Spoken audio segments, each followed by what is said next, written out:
رحمۃ اللہ۔ آج کا پہلا نشریہ اور پہلے نشریے کی ابتدا میں اہم خبروں کا خلاصہ۔ خارجہ نے قطری شہریوں سے کہا ہے کہ وہ یوکرین جانے میں جلدی نہ کریں۔ بائیڈن نے پوٹن کو نئی تنبیہ کی ہے۔ یوکرین نے کہا ہے کہ وہ ممکنہ چڑھائی کو روکنے کے لیے تیار ہے اور اس نے روس کو جہنم میں دھکیل دینے کی دھمکی دی ہے۔ امیگریشن کے مسائل کو حل کرنے کے لیے قطر کی غیر محدود مدد و حمایت کو دنیا اور اقوام متحدہ کی طرف سے سراہا جا رہا ہے۔ لیبیا کی اسٹیٹ سپریم کونسل نے کہا ہے کہ اس کا باشاگاہ کی حکومت کو منظور کرنے سے کوئی تعلق نہیں ہے۔ اور سوڈان میں البرہان نے وعدہ کیا ہے کہ اگر انتخابات کرائے جاتے ہیں یا قومی اتفاق رائے ہو جاتا ہے تو وہ فوج کو سیاست سے نکال لیں گے۔ یہ تھا اہم خبروں کا خلاصہ، اور اب آج کا پہلا مفصل نشریہ۔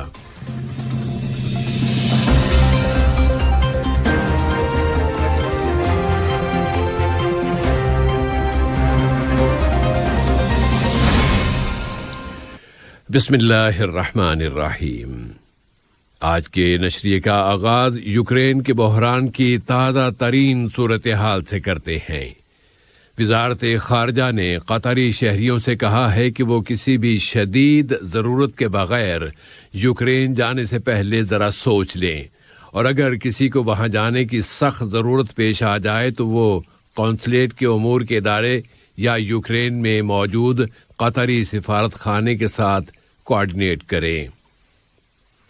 امریکہ کا کہنا ہے کہ روس بہت جلد یوکرین پر حملہ کرنے والا ہے، اور اسے روکنے کی کوشش میں امریکی صدر جو بائیڈن نے اپنے روسی ہم منصب ولاڈیمیر پوٹن کو ٹیلی فون کے ذریعے آگاہ کر دیا ہے کہ روس کی جانب سے یوکرین پر چڑھائی کرنے کی صورت میں مغرب کی جانب سے بہت فیصلہ کن اور تیز رفتار جواب آئے گا۔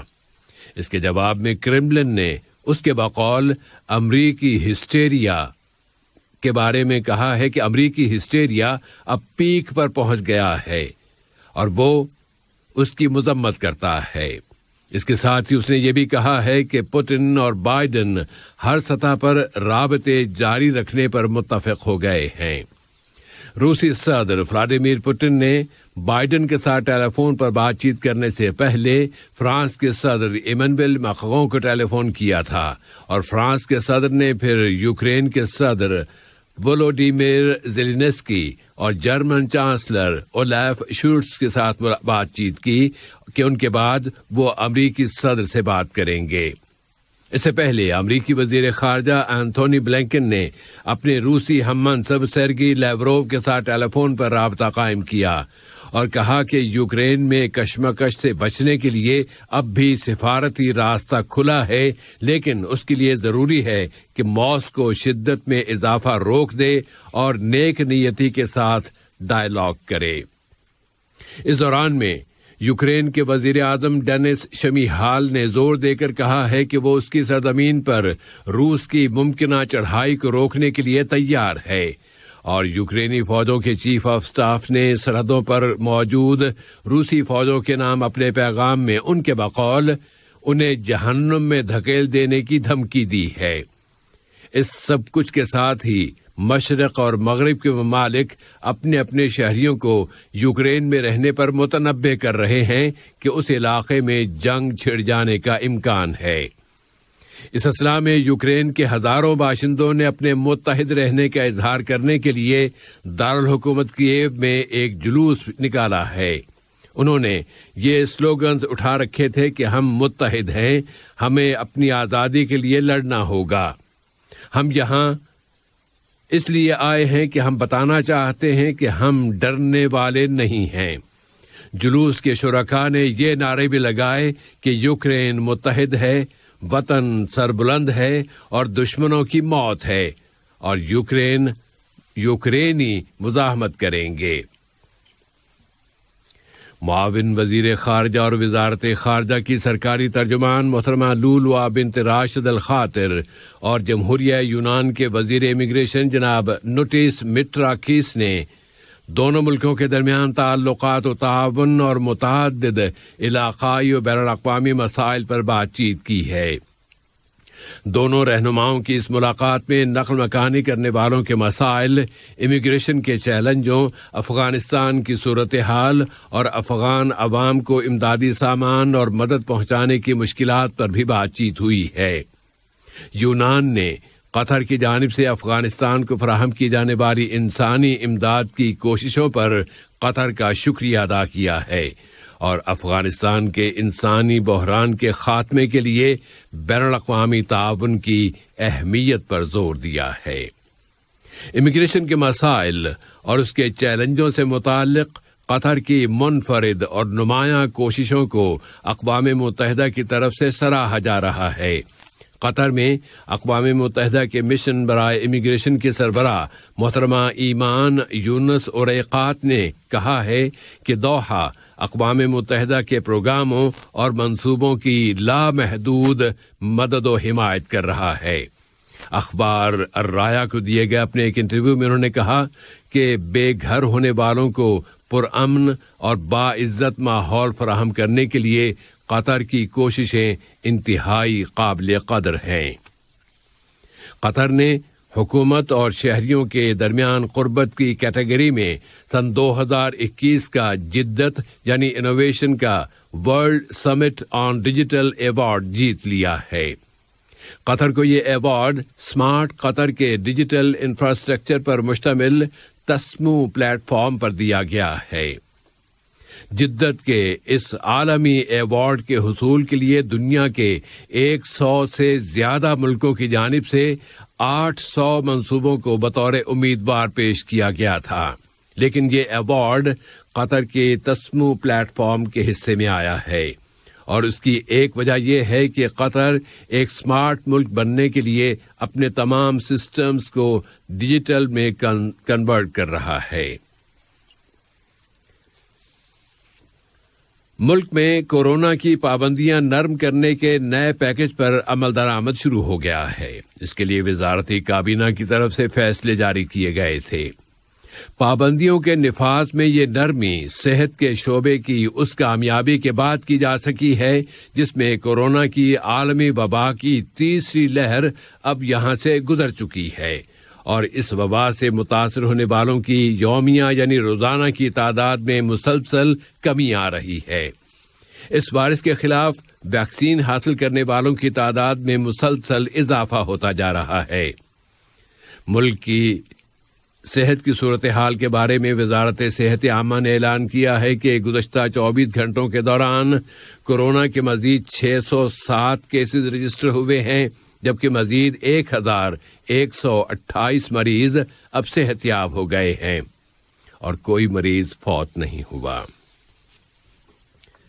لیبیا میں اسٹیٹ سپریم کونسل کے سربراہ خالد المشری نے کہا ہے کہ یہ کونسل فتحی بادشاہ گاہ کی حکومت کو اعتماد کا ووٹ دینے کی اہل نہیں ہے، جسے پارلیمنٹ نے حکومت کا سربراہ منتخب کیا ہے۔ خالد المشری نے مزید کہا ہے کہ انتخابات کے ہائی کمیشن کو انتخابی قوانین وصول کر لینے کے بعد انتخابات کرانے کے لیے زیادہ سے زیادہ 8 ماہ کا وقت درکار ہوگا۔ ادھر قومی متحدہ حکومت کے سربراہ عبدالحمید الدبیبہ نے کہا ہے کہ پارلیمنٹ میں جو کچھ ہو رہا ہے وہ ان کے بقول بیکار اور دھاندلی ہے اور مسئلے کا حل تو انتخابات میں ہے۔ انہوں نے انکشاف کیا کہ وہ رواں مہینے کی 17 تاریخ کو لیبیا کے انتخابات کے منصوبے کا اعلان کریں گے۔ اس اثناء میں ایسی خبروں کی رپورٹیں ہیں جن میں کہا گیا ہے کہ دارالحکومت کے مشرق میں واقع شہر مصراتا سے جنگجوؤں کا ایک گروپ الدبیبہ کی مدد کرنے کے لیے طرابلس پہنچ گیا ہے، جبکہ پارلیمنٹ اپنے امیدوار بادشاہ گاہ کو برسر اقتدار لانے کے لیے دبیبہ کی حکومت کا تختہ الٹنے کی کوشش کر رہی ہے۔ عینی شاہدوں نے تصدیق کی ہے کہ 100 سے زیادہ گاڑیوں میں مسلح افراد دارالحکومت طرابلس پہنچ گئے ہیں۔ اس طرح ملک میں ایک نئے بحران کے ساتھ پھر سے لڑائی شروع ہو جانے کا خطرہ پیدا ہو گیا ہے، جبکہ گزشتہ چند ہفتوں میں کئی مسلح گروپ اپنے اپنے سیاسی فریق کی مدد کے لیے سرگرم ہو گئے ہیں۔ سوڈان میں وہاں کی عبوری بالادست کونسل کے سربراہ جنرل عبد الفتاح البرہان نے کہا ہے کہ وہ اگلے سال کے وسط میں اگلے انتخابات کرانے کے پابند ہیں۔ انہوں نے مزید کہا ہے کہ انتخابات ہو جانے یا کوئی قومی اتفاق رائے ہو جانے کی صورت میں فوج سیاست کا میدان چھوڑ دے گی۔ اسی طرح عبوری بالادست کونسل کے نائب صدر جنرل محمد حمدان دگلو نے ایک مرتبہ پھر کہا ہے کہ وہ ملک میں ڈیموکریسی کی بحالی اور عبوری مدت گزر جانے کے بعد انتخابات کرانے کے پابند ہیں۔ انہوں نے زور دے کر کہا ہے کہ وہ سوڈانی فریقوں کے نقطہ نظر کو ایک دوسرے کے قریب لانے کے لیے افریقی یونین کے کسی بھی کردار کا خیر مقدم کرتے ہیں اور اس وقت موجود اختلافات کو سب کی شرکت کے ساتھ بات چیت کے ذریعے حل کرنے میں ڈائیلاگ ہی مرکزی دروازہ ہیں۔ جنرل محمد دگلو نے الخرطوم میں افریقی یونین کے کمیشن کے سربراہ موسیٰ فقی کے ساتھ ایک ملاقات میں بیان دیا ہے۔ اس ملاقات میں سوڈان کے موجودہ سیاسی حالات کو ٹھیک کرنے کے وسائل پر بات چیت کی گئی ہے۔ امریکہ کے صدر جو بائیڈن کی جانب سے ایک ایگزیکٹو آرڈر پر دستخط کر دیے جانے کے بعد بحث چھڑ جانے پر رد عمل کا سلسلہ جاری ہے۔ اس ایگزیکٹو آرڈر میں کہا گیا ہے کہ اب امریکہ اس کے مالیاتی اداروں میں سیل افغان سینٹرل بینک کے $7 بلین پر مشتمل اثاثوں میں تصرف کر سکے گا۔ افغان شہریوں نے امریکی صدر کے اس فیصلے کے خلاف افغان دارالحکومت کابل میں ایک مظاہرہ کیا ہے، جبکہ افغان سینٹرل بینک نے بائیڈن کے اس فیصلے کو مسترد کر دیا ہے اور پاکستان نے کہا ہے کہ سیل کردہ افغان سرمایہ افغانیوں کا ہے اور انہیں ہی یہ حق ہے کہ وہ اس سرمایہ کو اپنے مفادات کے لیے استعمال کریں۔ امریکہ کے صدر کی جانب سے ایک ایگزیکٹو آرڈر پر دستخط کے بعد جس میں سیل شدہ افغان اثاثوں میں امریکی تصرف کا اختیار دے دیا گیا ہے، اس دستخط کے بعد ہر طرف ایک بحث چھڑ گئی، جبکہ افغانستان تو ایک خطرناک انسانی بحران کا شکار ہو چکا ہے۔ وائٹ ہاؤس نے اپنے اس اقدام کا جواز فراہم کرنے کے لیے فوراً کہا ہے کہ امریکی بینکوں میں افغانستان کے محفوظ اثاثے اب نیو یارک میں موجود فیڈرل ریزرو بینک میں ایک مخصوص ٹرسٹ فنڈ میں منتقل کر دیے جائیں گے۔